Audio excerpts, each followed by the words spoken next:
So today we've got a Yu-Gi-Oh video. I've been trying to limit the number of Yu-Gi-Oh videos I publish because they tend to not perform so well, but I've been looking forward to making this video for quite a while now, and I've got some cards that I'm excited to show you. And today we're going to be talking all about this set right here, Legacy of Darkness.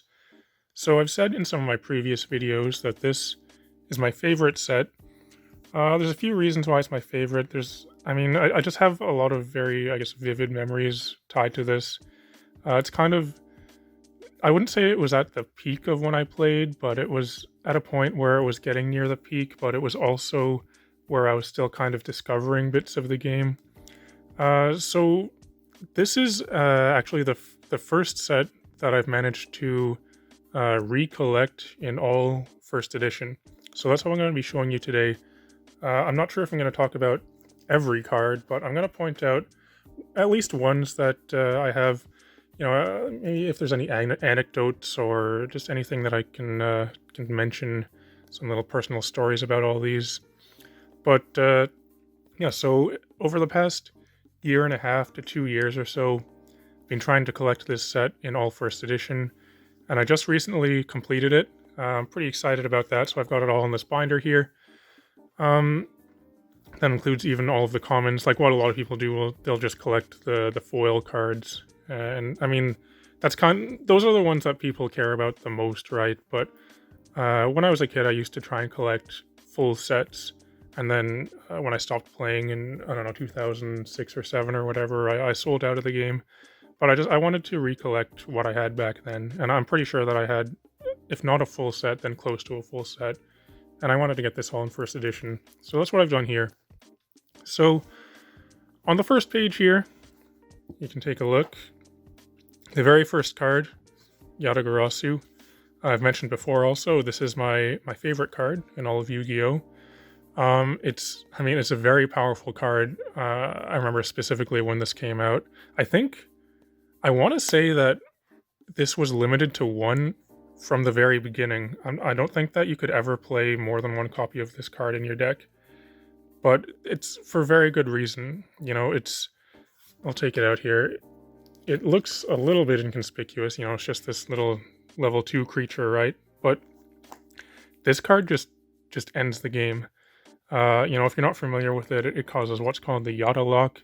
It's because its effect is that when it deals damage to your opponent, they skip their next draw phase.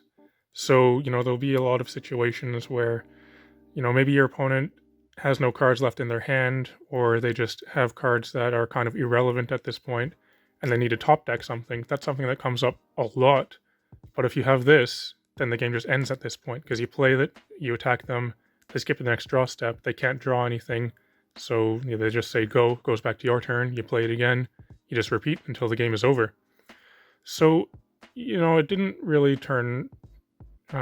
create too much interesting gameplay, I guess, but I just think the card is super cool. It's really powerful, and I have a memory of pulling this card at the pre-release event for Legacy of Darkness, or maybe it was the release event or something like that. And it's just a really cool card. So this one so I've got this one here. This was, I think, the first card that I repurchased in first edition specifically.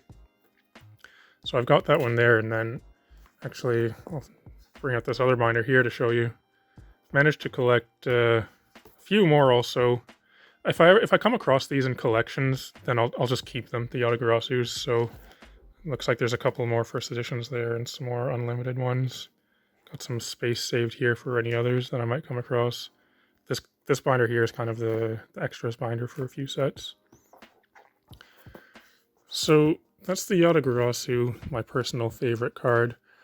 And then as we continue on, you can see this page is full of Fiend creatures. Legacy of Darkness was, I believe, the first set where they really leaned into the whole archetypes thing that they do pretty much all the time now in Yu-Gi-Oh! That's basically what the whole game is about.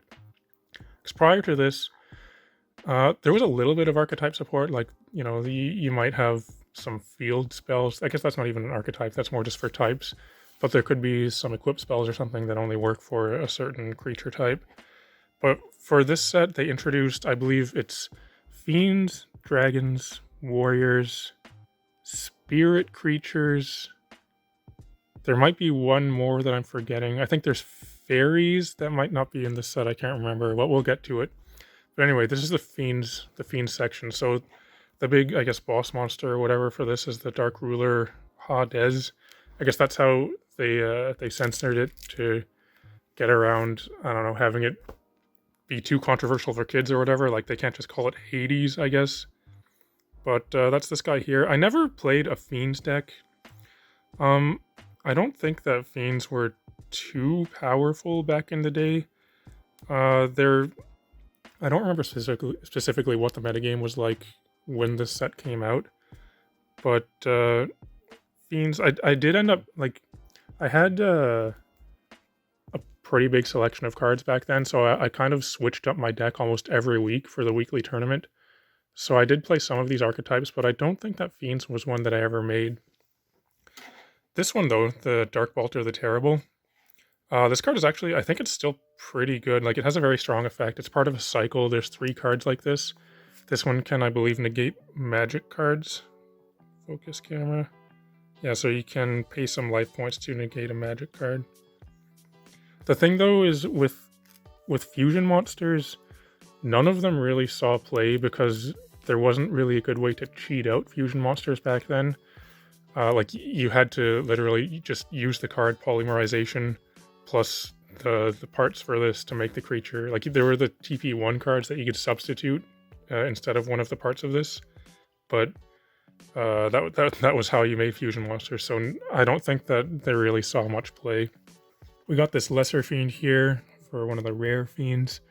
I don't think that was too popular of a card, and you'll see there are 0 normal monsters on this page. I believe this is also one of the first sets where they really stopped making normal monsters, I guess. Like, they still make them even today, but, you know, the sets prior to this were kind of full of them. It was in, I guess, Labyrinth of Nightmare, and then this one where they just started giving most monsters some kind of effect, at least. So we got a few more common ones here. None of these really stick out to me too much, but, you know, they're cool, so made sure to get all of them there just to fill out the collection. Here's a pretty good one, actually, the Opticlops. So this one, it's just a rare, but it's 1800 attack, 1700 defense for 4 stars. That was quite good back in the day because for the longest time, I don't know, like a couple of years, I guess, the best card outside of Mechanical Chaser, which was extremely rare, even is today, the best card that you could play for like a beatdown thing was like Lajin, Mystical Genie of the Lamp, or Harpy's Brother or something, where it was just a 4-star 1800 attack monster. This one, though, it actually has a good defense too, so this, you know, it would have been quite a nice card to play. Some more Fiend cards. Fatal Abacus. So, as we get past these, you can see we're getting into the Warrior archetype now. Freed, the Matchless General. Warriors was a deck that I played. I think this was quite a strong deck because it played as kind of a toolbox deck because you had things to... I don't know if this term is used in Yu-Gi-Oh, but you could tutor things out of your deck. It's a magic term. By using things like Reinforcement of the Army, and you can search up, you know, a warrior that might have an effect that you need at a certain time in the game. Freed is okay. Like, I don't think that I ever played this guy as a 3 of in my deck, but he has a decent effect. It was a cool card, I thought, though. I always liked having this guy. The Marauding Captain, though, up here, this was one of the key cards in the warrior deck. You know, I believe this one lets you play another monster for free or something like that. Yeah, when this monster is normal summon, you can special summon one level 4 lower monster from your hand. So it lets you put an extra monster into play. Pretty useful, just 3 stars. This is something that you could tutor up with Reinforcement of the Army if you wanted. That's one that I believe I played as a 3 of. I think that's still a pretty popular card. Well, not, you know, in modern Yu-Gi-Oh, but maybe in like a GOAT format Warriors deck or something like that, right? Here's the warrior version of that cycle I mentioned for the fusion monsters. So this one, I think it's for traps. It's either that or effect monsters. No, this one, okay, negates the effect of a trap. Oh, also negates the effect. Okay, so this one is the trap one. And it also negates traps for a that target this. So this one also pretty useful, right? It's just, once again, suffered the problem of being a fusion monster. you can see right here, this is one of the key warriors. I mean, I believe this is very popular in GOAT format today. This is one that you would tutor up a lot though, because it's basically a removal spell, Exiled Force. You just sack it, or you exile it tribute it. That's the word. You tribute it, then you can destroy any monster on the field, right? So if you have reinforcements of the army, you can just take this out of your deck, and you basically have tutored up a removal spell. Very powerful card. I play that actually as a one of in my Exodia GOAT format deck, just as some removal. There's this mysterious card here. I don't think that I played this one, but when I got this card again for this set, I was reading it and I was thinking this card actually seems pretty good. So I'm a little bit, come on, focus. I'm a little bit surprised that it seemed like it didn't really see much play, but it's got a flip effect. Flip effects were fine back then. Like for the longest time, Man-Eater Bug was like the best card you could play, right? But so you can return a monster to the top of its owner's deck, and then if you have a face-up warrior on your side of the field, you can return another face-up monster to its owner's hand. So it's kind of like a 2-for-1 type of effect there. It seems pretty strong to be, but maybe there just wasn't room for it in the deck at the time. I'm not sure. But I think that's still a cool card, right? Here, these cards here, these three, these are something that really attracted me to the warrior deck. I mentioned Reinforcements of the Army. That's still a big card today, I think. It just lets you tutor out a level 4 lower warrior monster. The A-Forces, I believe I played some number of this. It's a continuous magic card for warriors, but it just buffs up all of your warriors and spellcasters. It seemed pretty useful to me at the time, but I think that it might have been something that I cut at some point. And then the warrior returning alive, that's like I believe that lets you rebuy one of your warriors, right? So it kind of adds to the toolbox type of effect, because you can, if you've one of your exiled forces is in the graveyard, you could rebuy it with this. Get some extra use out of it. Here you can see there's Emergency Visions. I believe that's a pretty good card. It's one of the more valuable commons from this set, especially in first edition. I never played with this, but let's see what it does. Send a magic trap card on your side of the field to the graveyard, increase your life points by 1,000 per card. So, that's definitely an effect that as a kid, it would seem kind of useless to me, but it does seem like something that could potentially be a combo piece, or it could break something, like if there's another card that can go with it. That's just one of the notable commons from this set. There are a few notable commons. I think it's not the most expensive common, but in this set there is one common that is quite valuable. I think the most expensive common outside of LOB cards in classic sets is probably Harpy Lady, but then in this set you've got another one that's not quite Harpy Lady level, but it's pretty valuable for a common. Here though, you can see we're getting into the dragon archetype. Tyrant Dragon. I'm not sure if I ever had a complete dragon deck, but it is one that I at least attempted to build at one point. Tyrant Dragon is really cool. Like this is the big boss monster for dragons, right? Quite a large level there. Nice attack and defense. It's a really cool card. I don't think that dragons was as popular as warriors. It probably just wasn't as playable. I'm just telling things as how I remember them. Like, it could have been different in your area, because back then everything wasn't so homogenized, right? So this is what it was like in my local meta, I guess. And then also from what I read about on Yu-Gi-Oh! Realms, I used to frequent that forum a lot back when it was fairly new. Spear Dragon, it's an awesome card. That's one that I think I have quite a few copies of that also in my other binder here. Let's flip through. Or Spear Dragon. Yeah, so 3 more first edition ones there. That's one that I definitely played with that a lot. I remember I would play a lot of games with my mom. We both played, so just playing on the coffee table in the living room. Both of us had Spear Dragon in our deck because we would both be playing beatdown decks, and this is just a good card.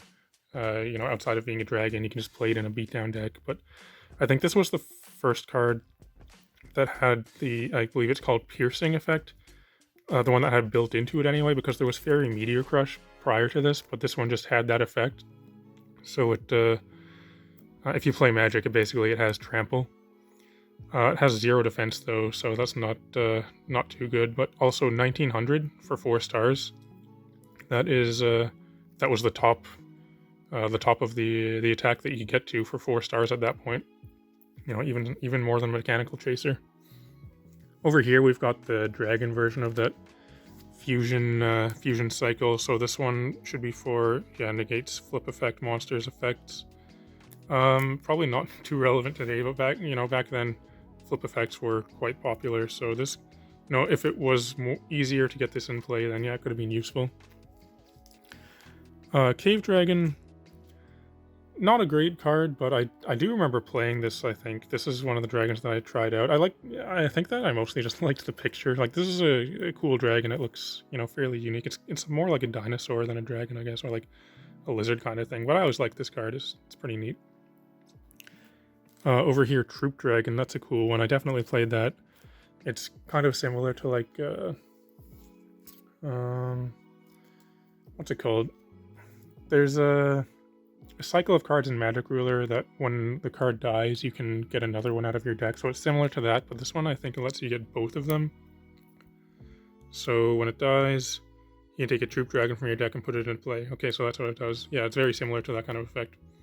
But I definitely played this card. It would be good in like I believe I played a Cannon Soldier burn deck, so I would have played this and that. Just gives fodder to the Cannon Soldier.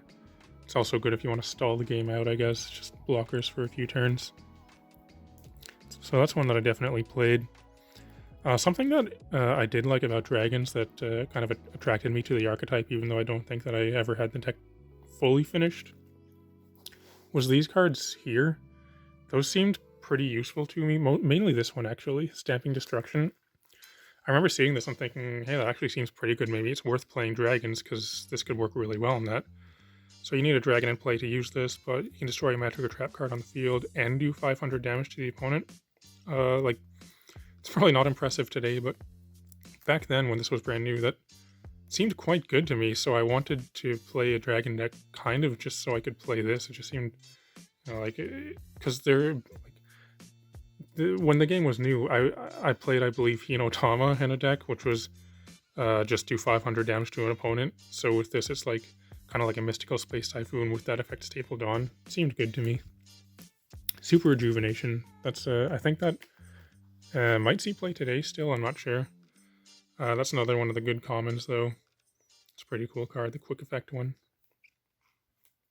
Got this Luster Dragon. There's something about, I think this is supposed to be called Luster Dragon number 2 or something like that. Because there's another Luster Dragon, the same name, in Magician's Force. One of them is supposed to be number 2, I can't remember which, but this was a fine card. It's the super rare for the dragon archetype. It's still not as good as Summon Skull was though, because it's 2400 for a level 6, so if you're playing a beatdown deck, you would still just play Summon Skull, but I guess if you're in dragons, this could probably work well, even though it's not quite as strong. And there are a couple of useful trap cards here too for the dragon archetype. So those are the main archetypes. I guess there are just the 3, and then also the spirit monsters. That would be another archetype. That's when the spirit monsters, I think there's more of them today, but this is the set where they were introduced. Point out a couple more cards here though. Fiber Jar. This one, it was banned. I don't know if it's banned today. It might still be, but it's one of these cards where it kind of resets the game. So flip effect. Shuffle all of the cards on your field, hand, and graveyard into the deck, then draw 5 cards. So yeah, it kind of just resets the game, minus changing life totals. I could see why this card would be banned. It would be, I don't know, annoying to deal with, I think. It can lead to some kind of degenerate things. But it's a very iconic card from this set, I think. That's a cool one to have, just like Yatagarasu, like, it's banned, you can't play it, but the same reason, it's just a cool card. I like having this for that reason. Let me point out this one, Air Knight Parshath.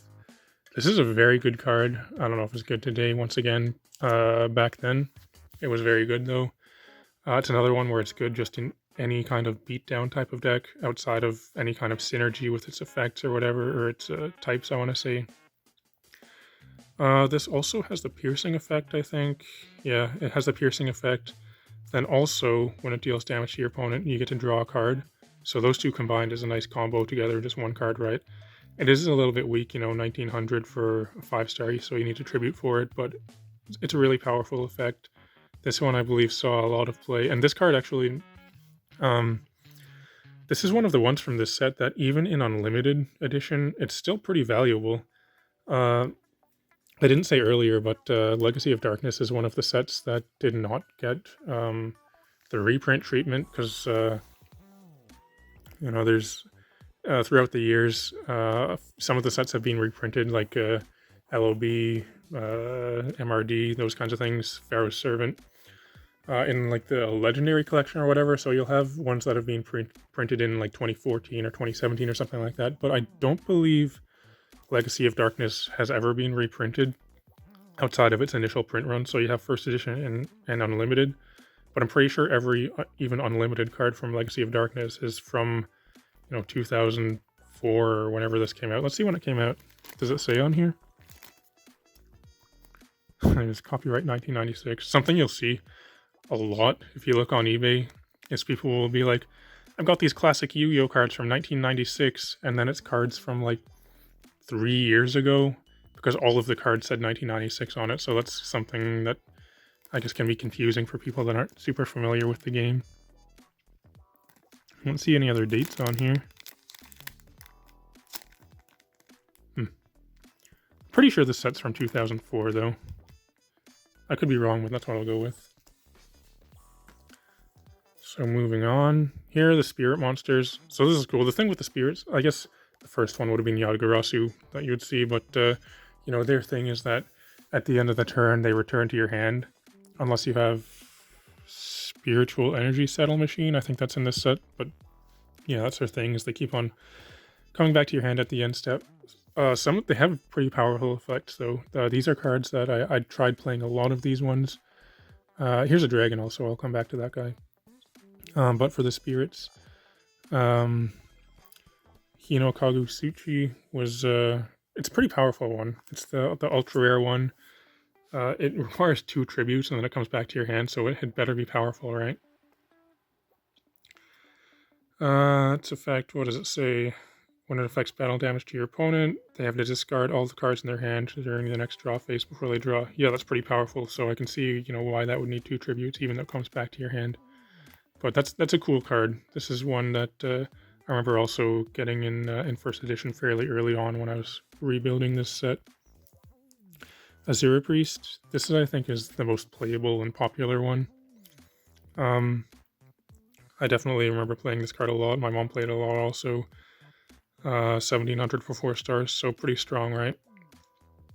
Oh, right, that's why it's good. So it attacks all of your opponent's monsters at once. So yeah, definitely a powerful card. This one is cool.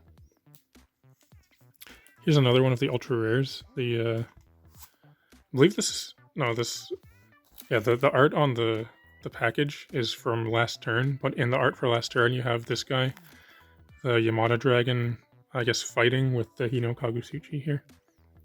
So that's kind of cool, but Yamada Dragon's another cool one. Dragon Spirit. Don't remember exactly what this does. Let's see. When it deals damage to your opponent's life... Wait. Draw cards from your deck until you have 5 cards in hand. Okay, so it's kind of the reverse sort of effect of that guy. So yeah, that can also be quite useful too. Could be worth paying the tribute cost. Coming back to this dragon though, I just want to point this one out, because this one, back in the day, this card always seemed kind of crappy to me, but it's another one where, looking at it today, I guess reevaluating it, it seems pretty good. So when it's destroyed, it's special. It comes back with an attack and defense of 1000 during the end phase. It can only be used once during the duel, but that seems pretty strong to me, right? Like, you get 2 uses out of this card. I feel like this is something that I would want to brew with if Classic Yu-Gi-Oh was still a thing. Like, there is GOAT format, but that's kind of being solved, I think. Like, it's not exactly Classic Yu-Gi-Oh, but this is, I could see myself trying to fit this into a deck if I was like 15 years old again or whatever. It's a cool card. I got a couple more fusion monsters here. some magic cards. I believe they were still called, yeah, they were called magic cards at this point. So this was before it switched to being called spell cards. But I think this was, yeah, this was after they changed the logo. I believe the logo here, Konami logo, was changed for this set. So it's kind of in the middle of the evolution of the game. Here's the common I was referring to earlier. Smoke Grenade of the Thief.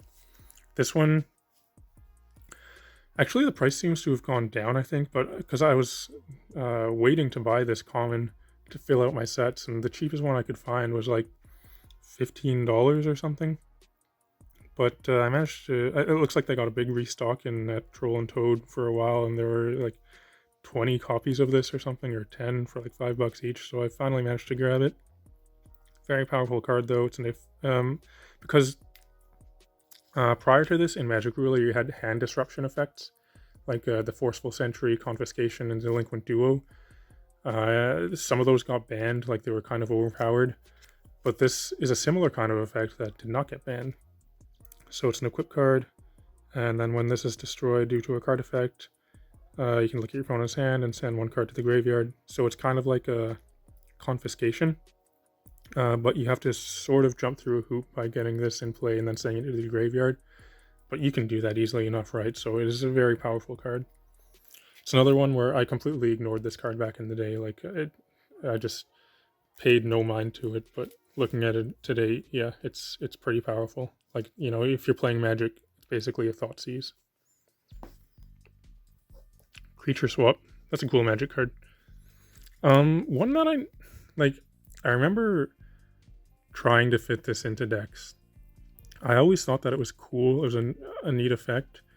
But back then, things like Change of Heart and Monster Reborn, like there were so many staple cards that had to go in pretty much every deck. I just had trouble fitting this into my decks because I needed the staples as well as whatever else went with the theme of the deck I was playing. But, you know, what does it do? Both players select a monster on their fields and exchange control of them. So it seemed good to me, but like the thing is that your opponent gets to choose what card they give you. So it's great if you have like a Scapegoat token and they have, I don't know, a Jinzo or something. Like that's going to be awesome for you, but just because your opponent gets to choose, there's going to be a lot of situations where it's not so great, right? So that's probably why I didn't actually play it. I probably tried to play it at some point, and then I imagine it never really worked out how I wanted it to. Second Coin Toss is a cool card because the flipping coins was a big theme in this, so this would make, because it gives it a little bit less up to chance, because, you know, when you're flipping coins, it's just a 50-50 chance that you get the effect you want. But this gives you another flip, right? As long as this card, you can negate the effects of the card. Wait, this does not do what I thought it did. Negate the effects of a card requiring a coin toss once per turn and redo the coin toss. Okay, so it does do what I did. It's just worded a little bit strangely. But yeah, you know, it can make your coin flipping decks a little bit more reliable if you're playing things like Barrel Dragon or Time Wizard. You know, I think Barrel Dragon did see some play. It's definitely one of the cards that my mom liked to play a lot when we played, you know, back then. Should probably still play it today if we play it again too. You know, it's a pretty powerful effect, but coin flipping, it's always just straight up to chance, right? Here's a card I'll point out, After Genocide. This card, the name got changed. I forget what the name is changed to. It's not called Genocide anymore, because obviously that's, you know, not a card you want on a kid's game, or not a word you want on a kid's card game. It's like After the Battle or something like that. I don't remember what the name is changed to, but anyway, in the first edition one, it's called After Genocide, and I believe also in the first printing of the Unlimited, it's also called After Genocide. I could be wrong on that, but I think that's how it is. Blessed with Chain. I think that appeared in the TV show, didn't it? I also remember trying to play that at some point. Got a this is one of the more pricey rares in the set. Royal Opposition. Pay 800 life points to negate a special summon of a monster and the effects of the card. Destroy it. Both you and your opponent can use this effect as long as it remains on the field. Interesting. Yeah, I could see why that could be useful, and, you know, it's a continuous trap. Things where your opponent can do it too. could be a problem, but you could build your deck around this, right? Like I imagine this would go in a deck where you probably don't play a lot of things that special summon. So then it's only good for you and not your opponent. But it's just one that that stands out because for a lot of these cards, I did just buy them as singles. So like a random common or rare, it'd be like a buck or less. But this one was a little bit more than that. Bottomless Trap Hole. One of the Trap Hole variations. This one is pretty good, I think, right? Let's see. I think this is one that I played in my deck for a little bit, but not too long. Normal summon, flip summon, or special summon with an attack of 1500 or more. Destroyed and removed from play. Yeah, definitely could be useful, I think. It's like this one's got a little bit of play to it, and that's alright. Most of these cards are going to be in near mint condition. Not all of them are, obviously, seeing by this, but at the very worst, it's going to be lightly played, I think.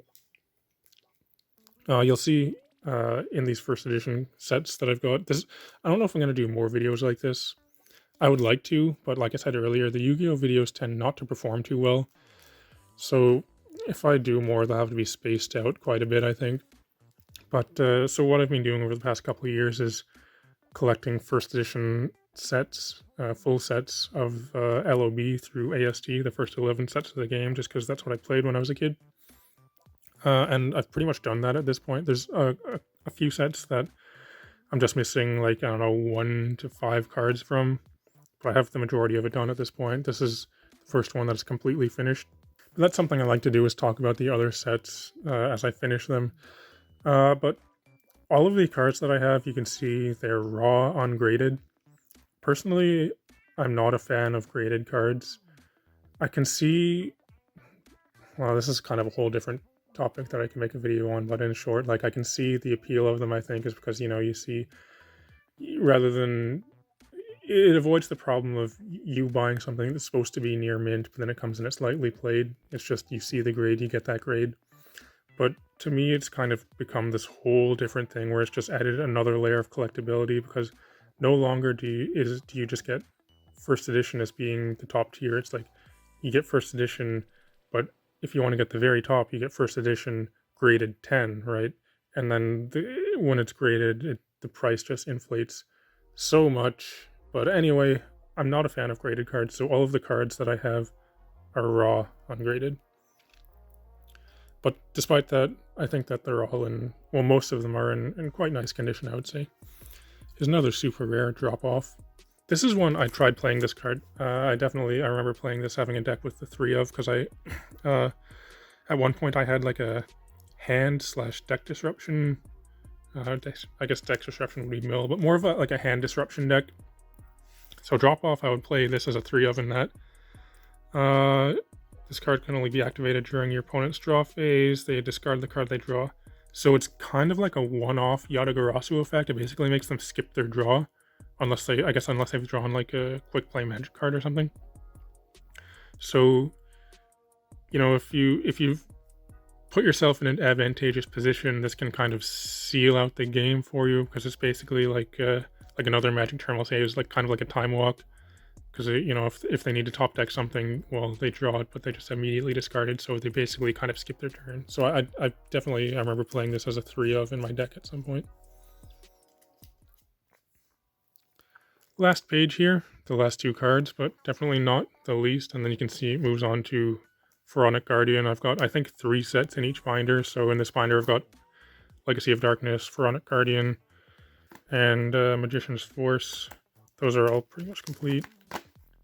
These 2 cards, though, definitely worth talking about. Last turn, this card was banned quite early on, I think, because this also just leads to not fun gameplay. It leads to draws, and like, it's kind of weird to have a card that will make the game a draw.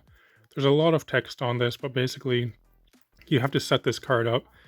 This is an alternate win condition, so you can just win the game with this card. However, your opponent could also win, or it could be a draw. I believe that's how it works, right? Yeah. So, I understand why this card was banned. Like, it's just kind of weird gameplay. You don't want to lead to draws, but it's a cool card despite that, much like Yatagarasu and Fiber Jar.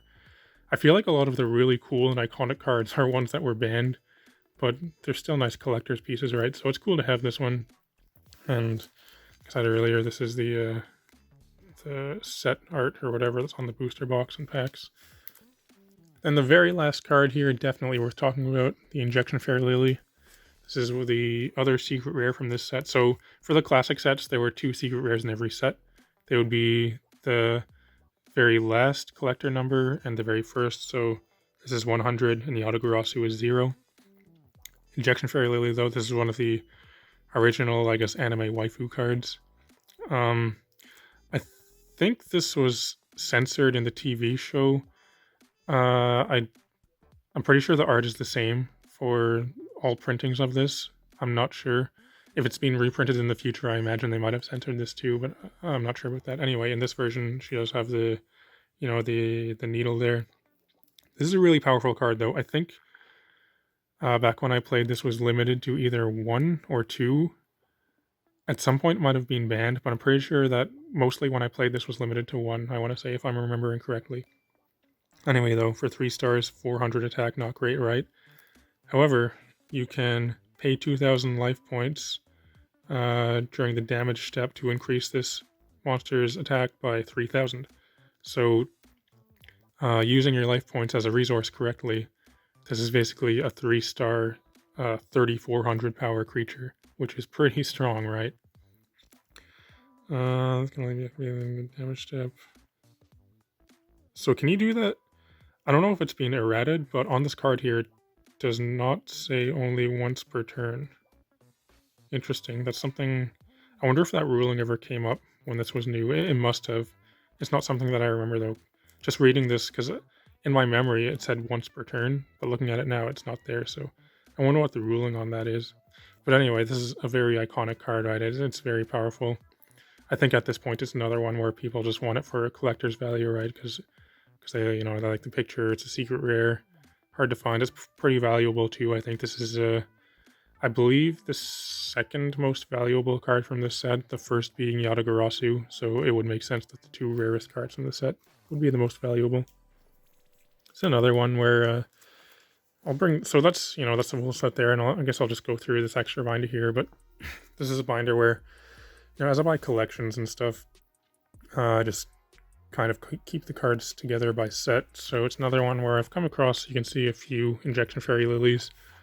I mentioned this in one of my other videos, but so I have one first edition one here, another one here.